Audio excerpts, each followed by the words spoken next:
उत्तराखंड दर्पण है, जहां अक्स दिखता है स्वर्ग का। प्रकृति का आकर्षण इसे देवभूमि बनाता है और यहाँ बसे लोग हर मेहमान को देवता मानते हैं। यही प्राचीन परंपरा अब पा रही है एक आधुनिक स्वरूप, होम स्टे।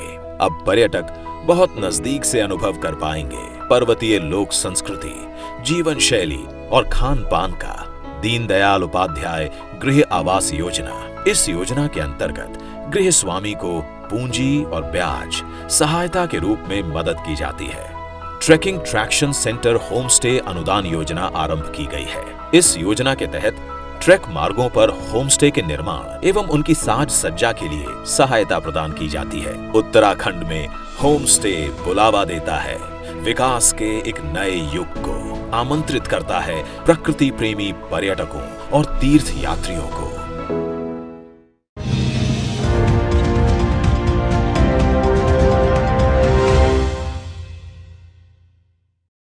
नमस्कार, देवभूमि समाचारों में आप सभी का स्वागत है। मैं हूं आपके साथ प्रियंका मलिक। आगे आप मेरे साथ देखेंगे उत्तराखंड से जुड़ी तमाम छोटी बड़ी खबरें विस्तार से, लेकिन सबसे पहले नजर डाल लेते हैं हेडलाइंस पर।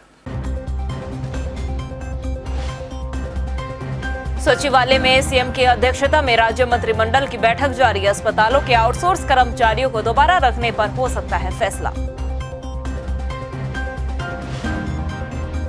चारधाम यात्रा में अव्यवस्थाओं को देखते हुए सरकार ने 2 मंत्रियों पर सौंपी जिम्मेदारी। धन सिंह रावत देखेंगे केदारनाथ धाम तो सुबोध उनियाल संभालेंगे बद्रीनाथ धाम की जिम्मेदारी।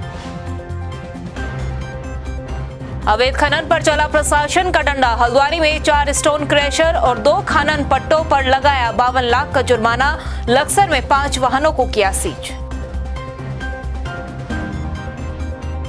और दून के आईएसबीटी में जगह जगह लगे गंदगी के अंबार। यात्रियों की दुश्वारियां बढ़ने के साथ बीमारियों का भी बड़ा खतरा।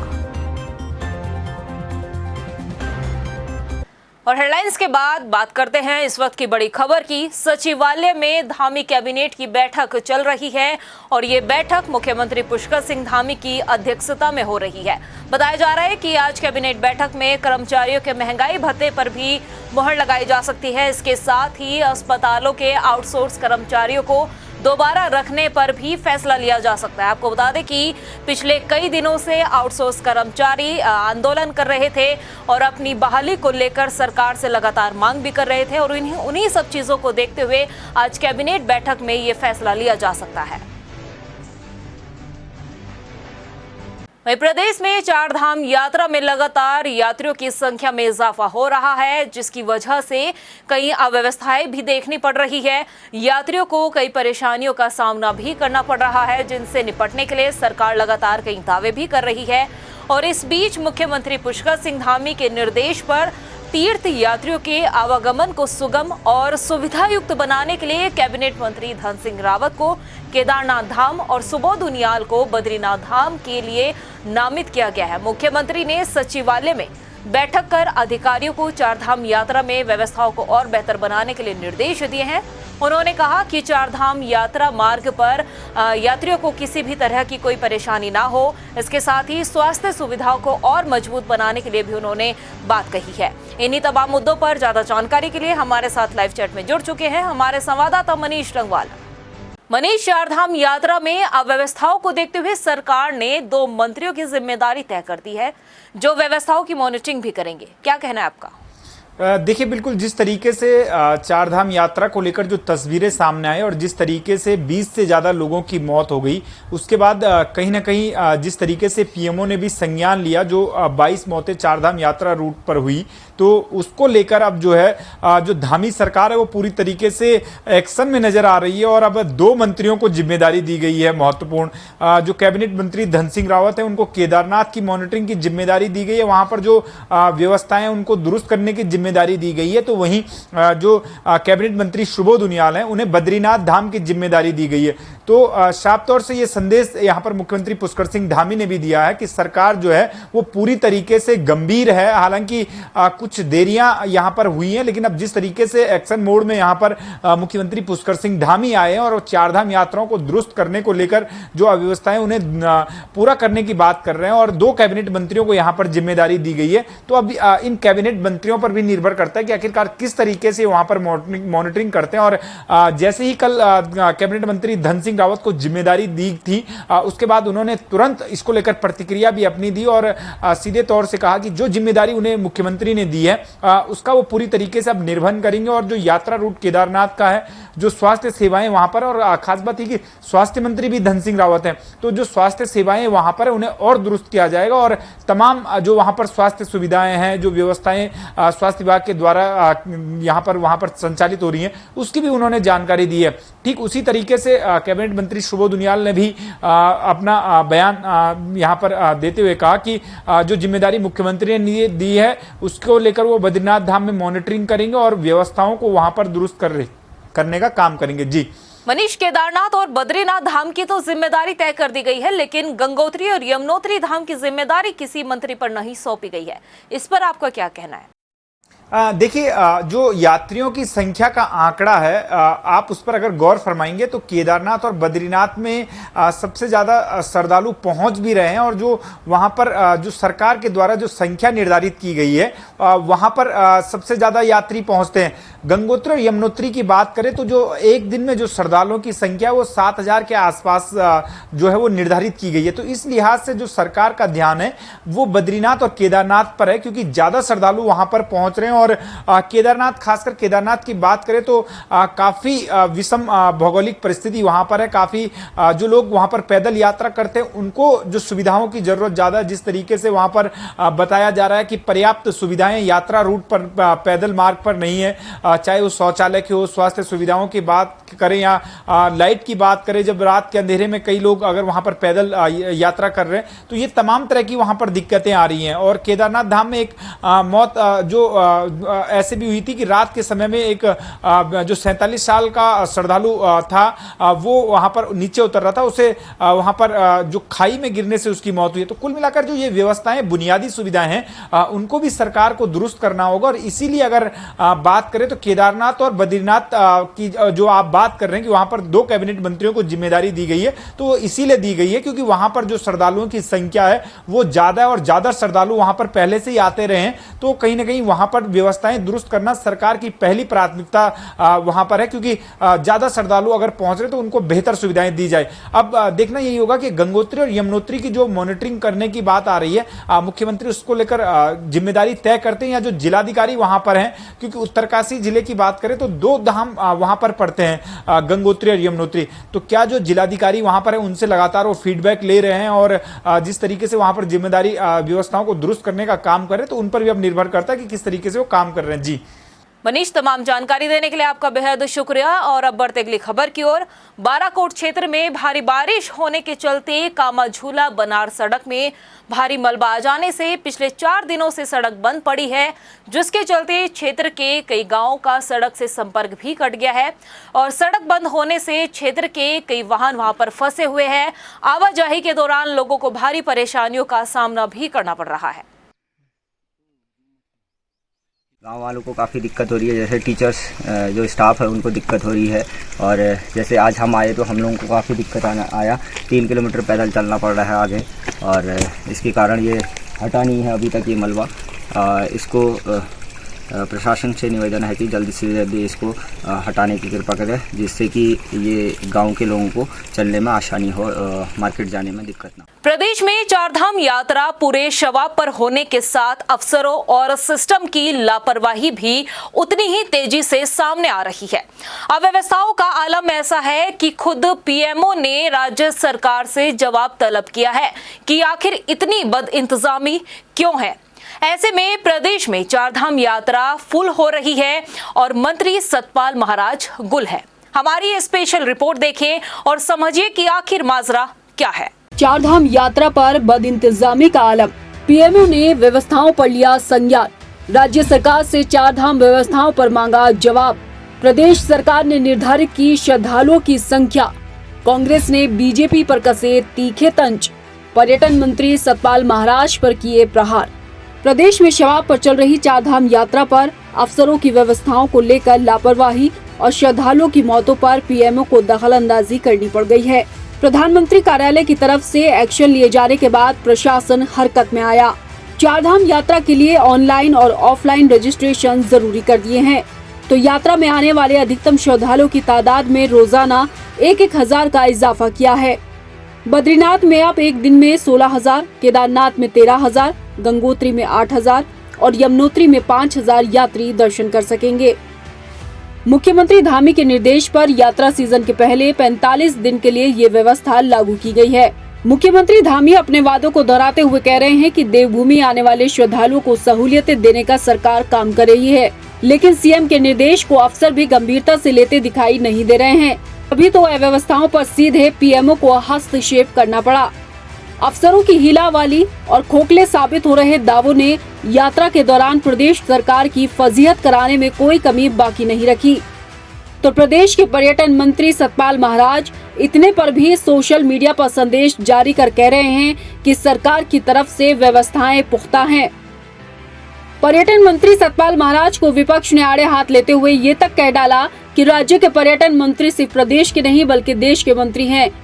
विपक्ष ने सरकार पर जमकर कटाक्ष किए। अरे पर्यटन मंत्री का क्या कहना, अब वो तो राज्य के पर्यटन मंत्री नहीं है, वो तो विश्व के पर्यटन मंत्री लगते हैं। वैसे भी अगर कभी आप उनको देखते होंगे, सुनते होंगे, तो कभी वो देश की और प्रदेश की बात नहीं करते हैं पर्यटन के परिप्रेक्ष्य में, वो विश्व की बात करते हैं। तो इसलिए वो अपने मस्त हैं और प्रदेश में जो पर्यटन जो व्यवस्था है वो बिल्कुल पंगु हो चुकी है। बाहर दुबई के अंदर पर्यटन मंत्री जी का पहले से प्रवास तय था, पहले से कार्यक्रम तय थे। ये हम सब लोग जानते हैं कि ये जो उत्तराखंड प्रदेश है, पर्यटन प्रदेश है। हमारे यहाँ पर्यटन में किस प्रकार से बढ़ावा मिले, यहाँ किस प्रकार से बाहर विदेशों के पर्यटक यहाँ आए, किस प्रकार से हमारे पर्यटन से जुड़े हुए लोग जो युवा हैं, जो होटल व्यवसायी हैं, जो टैक्सी से संबंधित लोग हैं, जो इन पर्यटक स्थलों से लगे हुए व्यवसायिक लोग हैं, उनको किस प्रकार से लाभ मिल सके, उनका व्यवसाय किस प्रकार से बढ़ सके, इस पर सरकार फोकस कर रही है। विपक्ष के आरोपों पर बीजेपी ने भी पलटवार किया है।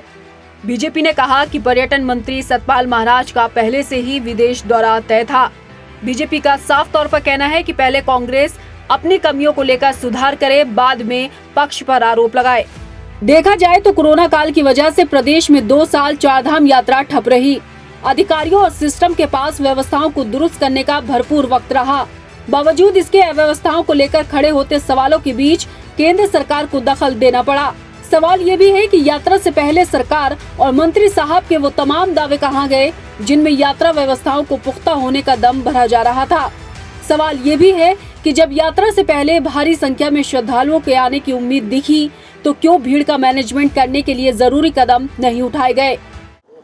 कोविड महामारी के बाद 2 सालों के बाद ऐसा पहला मौका आया है जब चारधाम यात्रा शुरू होने के साथ ही श्रद्धालुओं की एंट्री चारों धामों में कर दी गई है, लेकिन जो अव्यवस्थाएं देखने को मिल रही हैं वो कहीं ना कहीं अब सवाल खड़े भी कर रही हैं। और जो उत्तराखंड के पर्यटन मंत्री हैं वो कहीं ना कहीं इस समय सवालों के घेरे में हैं और चर्चाओं का केंद्रबिंदु उत्तराखंड में बने हुए हैं कि आखिरकार जब उत्तराखंड को उनकी ज़रूरत थी तो वो विदेश दौरे पर क्यों गए। इस वक्त हम जो पर्यटन मंत्री सतपाल महाराज हैं उनके आवास पर हैं और आप देख सकते हैं कि जो उनके आवास की ये नेम प्लेट है वो यहाँ पर हम आपको दिखाना चाह रहे हैं कि जो सुभाष रोड स्थित आवास उनका है वो यहाँ पर रहते हैं। अमूमन जो शासकीय कार्य वो यहाँ से करते हैं, लेकिन इस वक्त जो है वो यहाँ पर गेट लगा हुआ है और कोई भी यहाँ पर जो है एंट्री अंदर नहीं है। ऐसे में सवाल यही उठता है कि आखिरकार जब उत्तराखंड को पर्यटन मंत्री सतपाल महाराज की ज़रूरत थी और जो श्रद्धालु उत्तराखंड पहुँच रहे हैं, जो अव्यवस्थाएं उन्हें हो रही हैं और जो कमियां चारधाम यात्रा में हैं उनको पूरा करने के लिए सतपाल महाराज जो इस समय यहाँ पर महत्वपूर्ण भूमिका निभा सकते थे, दिशा निर्देश यहाँ पर दे सकते थे, वो विदेश पहुँचे हुए हैं। और कहीं ना कहीं सवाल यहाँ पर सतपाल महाराज की जो कार्यप्रणाली है उस पर भी उठ रहे हैं और ऐसे समय में विदेश जाने को लेकर विपक्ष भी सवाल उठा रहा है। और जो पूर्व नेता प्रतिपक्ष और कांग्रेस के नेता हैं प्रीतम सिंह, उन्होंने उन्हें विश्व पर्यटन मंत्री कहा है और कहा है कि महाराज उत्तराखंड की बात कम और विश्व की बातें ज़्यादा करते। कैमरा पर्सन सुशांत के साथ मनीष जंगवाल, टाइम टीवी, देहरादून। मई की शुरुआत होते ही चारधाम यात्रा का आगाज हुआ और अब तक यात्रा तक क्या कुछ रहा, यात्रा में क्या कुछ अपडेट रहा, इसकी हर अपडेट हमने अपने दर्शकों को लगातार भी दिखाई। केदारनाथ और बद्रीनाथ धाम के कपाट खुलने के बाद श्रद्धालुओं का हुजुम उत्तराखंड का रुख कर रहा है। ऐसे में अब ये भी जानना जरूरी हो जाता है कि चारधाम यात्रा के लिए राजधानी देहरादून में यातायात को लेकर क्या व्यवस्था की गई है। देखिए रिपोर्ट। चारधाम यात्रा को तकरीबन एक हफ्ता हो चुका है। केदारनाथ और बद्रीनाथ धाम के कपाट खुलने के बाद श्रद्धालुओं का बड़ा हुजूम उत्तराखंड का रुख कर रहा है। वहीं अब प्रशासन की तैयारियों को लेकर भी सवाल उठने लगे हैं। धामों में चारधाम यात्रा से जुड़ी व्यवस्थाएं श्रद्धालुओं का इम्तिहान ले रही हैं। हालत ये है कि सूबे की राजधानी देहरादून से चारधाम यात्रा के लिए वाहन मिलना भी मुश्किल हो रहा है। आईएसबीटी में पहाड़ों पर जाने के लिए बसें तो मौजूद हैं, लेकिन वो सभी खाक छान रही है। इस खामी को देखकर जब हमारे संवाददाता ने परिवहन विभाग के जिम्मेदारों से सवाल किया तो किसी ने भी जवाब देना जरूरी नहीं समझा। थकार कर प्रबंधन कर्मचारी ने परिवहन विभाग की इस खामी का जवाब दिया। एक्चुअली क्या है कि चारधाम का पूरा ऑपरेशन सिस्टम हरिद्वार से और ऋषिकेश से है। आईएसबीटी बस अड्डे पे देहरादून में चारधाम के यात्री आते नहीं। अगर यात्री आएंगे तो उनके लिए पर्याप्त व्यवस्था परिवहन निगम कराएगा। कोई कंट्रोल रूम बनाया सर अभी चारधाम? कंट्रोल रूम हमारे यही है 36 नंबर। चारधाम का अगर कोई पैसेंजर आता है तो हम यहाँ अपने कंट्रोल रूम से ऋषिकेश में हरिद्वार में संपर्क करके गाड़ी को व्यवस्था कराएंगे। खैर अभी भी वक्त है, परिवहन विभाग इन खामियों को सुधार सकता है। देखना होगा कि देहरादून से यात्रा की व्यवस्था कब की जाती है। टाइम टीवी के लिए हितेश त्यागी की रिपोर्ट। वहीं चारधाम यात्रा में अब तक करीब 2 लाख से ज्यादा श्रद्धालु दर्शन कर चुके हैं। यकीनन राज्य के पर्यटन के लिए ये एक उम्दा संदेश है, मगर चारधाम यात्रा में नाकाफी साबित हो रहे सरकारी इंतजामों ने सिस्टम और अधिकारियों की फजीहत करानी शुरू कर दी है। ऐसे में सवालों से घिरे सिस्टम पर एक के बाद एक बद इंतजामी को लेकर सवाल भी उठ रहे हैं। ये रिपोर्ट देखिए।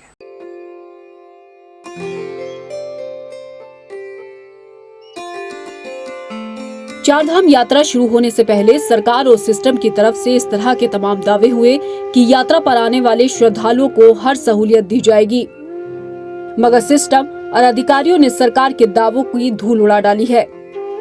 यात्रा के शुरुआती दिनों में सामने आ रही अव्यवस्थाओं के आलम ने अफसरों और सिस्टम को सवालों के कटघरे में लाकर खड़ा कर दिया है।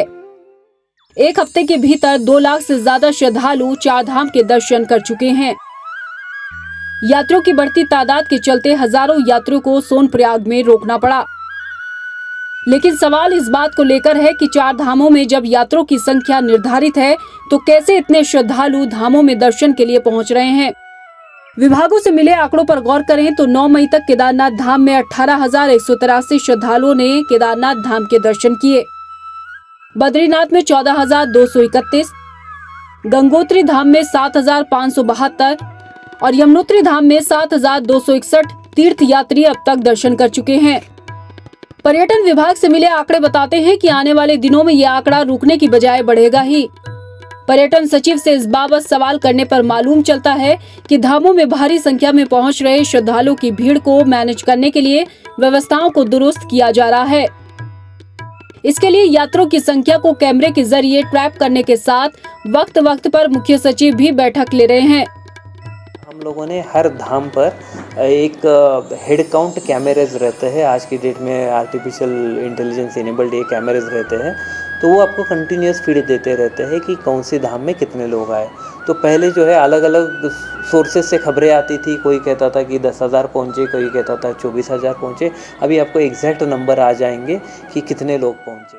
चारों धामों में अब तक दर्शनों के लिए आए यात्रियों में 20 से ज्यादा श्रद्धालुओं की मौत हो चुकी है। इसको लेकर पर्यटन सचिव दिलीप जावलकर ने लोगों से अपील की कि धामों की यात्रा पर आने से पहले लोग अपना स्वास्थ्य चेकअप जरूर करा लें।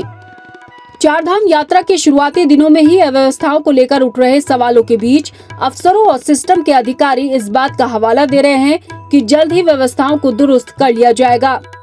मगर सवाल इस बात को लेकर भी है कि जब यात्रा से पहले ही भारी संख्या में श्रद्धालुओं के आने की उम्मीद थी तो वक्त रहते व्यवस्थाओं को दुरुस्त क्यों नहीं किया गया।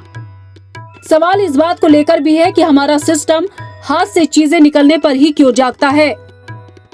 आखिर क्यों पहले ही इंतजामों को पुख्ता नहीं किया गया। अब ऐसे में देखना ये होगा कि व्यवस्थाओं को पुख्ता करने में अभी और कितना वक्त लगेगा। चढ़ती कला टाइम टीवी के लिए देहरादून से मनीष डंगवाल की रिपोर्ट।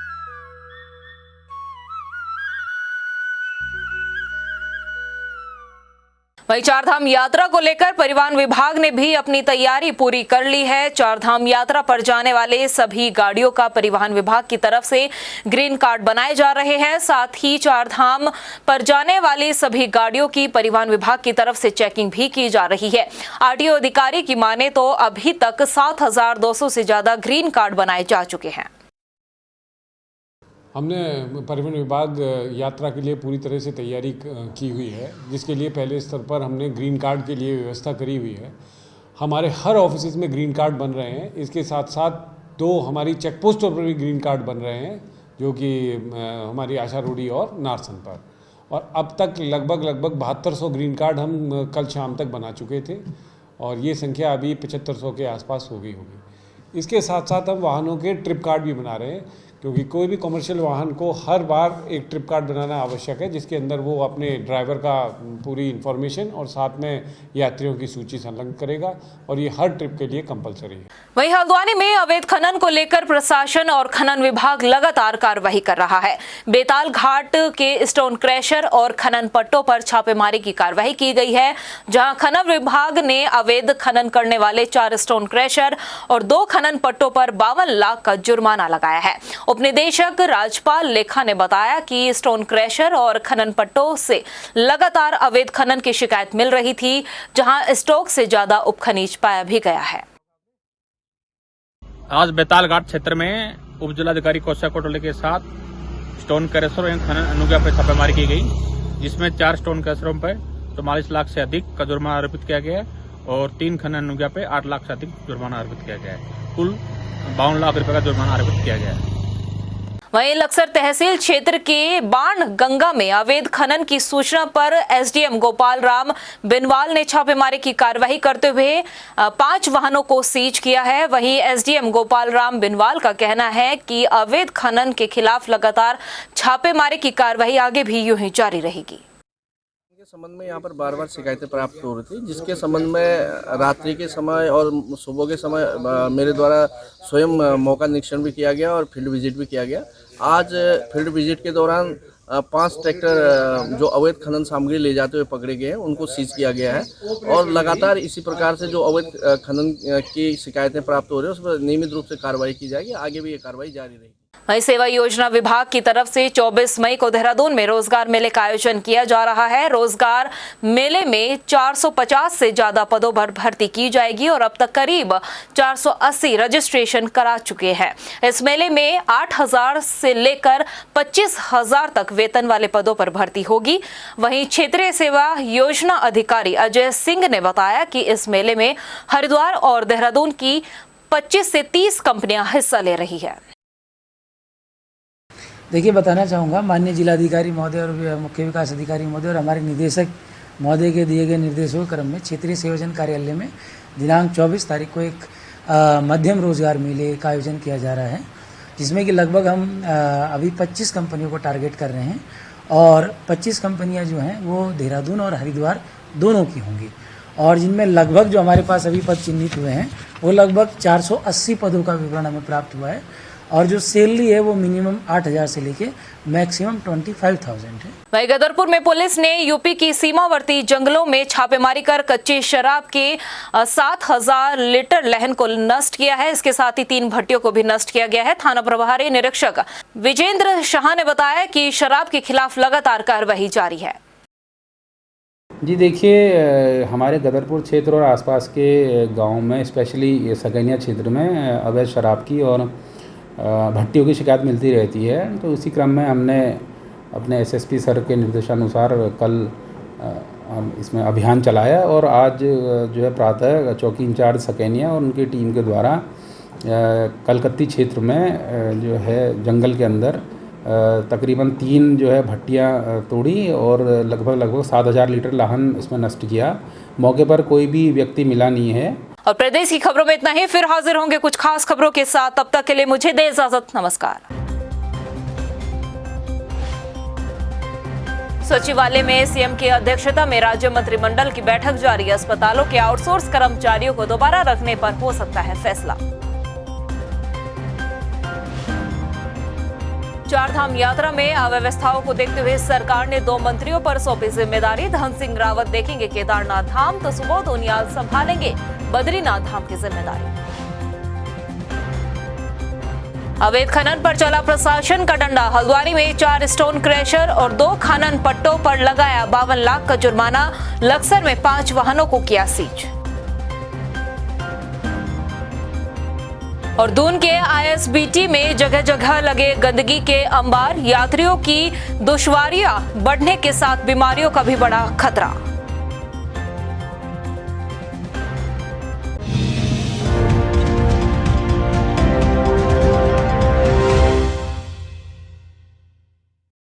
उत्तराखंड दर्पण है, जहां अक्स दिखता है स्वर्ग का। प्रकृति का आकर्षण इसे देवभूमि बनाता है और यहाँ बसे लोग हर मेहमान को देवता मानते हैं। यही प्राचीन परंपरा अब पा रही है एक आधुनिक स्वरूप, होम स्टे। अब पर्यटक बहुत नजदीक से अनुभव कर पाएंगे पर्वतीय लोक संस्कृति, जीवन शैली और खान पान का। दीनदयाल उपाध्याय गृह आवास योजना। इस योजना के अंतर्गत गृह स्वामी को पूंजी और ब्याज सहायता के रूप में मदद की जाती है। Trekking traction centre home stay अनुदान योजना आरंभ की गई है। इस योजना के तहत ट्रैक मार्गों पर होम स्टे के निर्माण एवं उनकी साज सज्जा के लिए सहायता प्रदान की जाती है। उत्तराखंड में होम स्टे बुलावा देता है, विकास के एक नए युग को आमंत्रित करता है प्रकृति प्रेमी पर्यटकों और तीर्थ यात्रियों को।